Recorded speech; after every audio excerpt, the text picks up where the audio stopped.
Hey everyone, today we're diving into an out of sight, out of mind issue that many owners may not think about, but we encounter quite often: airbox foam deterioration on Cannonball's McLaren 101.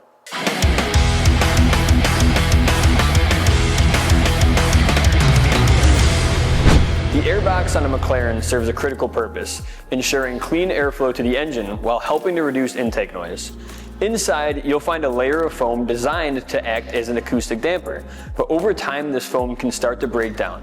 Why does this happen? Let's dig into the science. The foam is typically made of polyurethane, which is great for absorbing intake sound.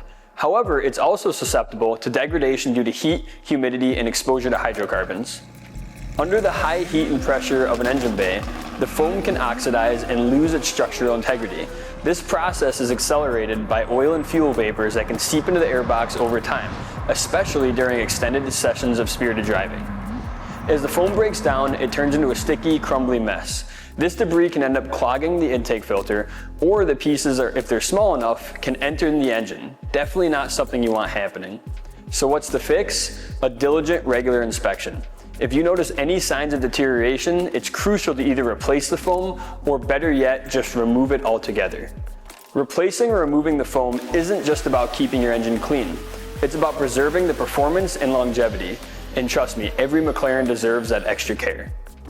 If you've got questions about your airboxes or anything else about the maintenance of your McLaren, contact Cannonball today.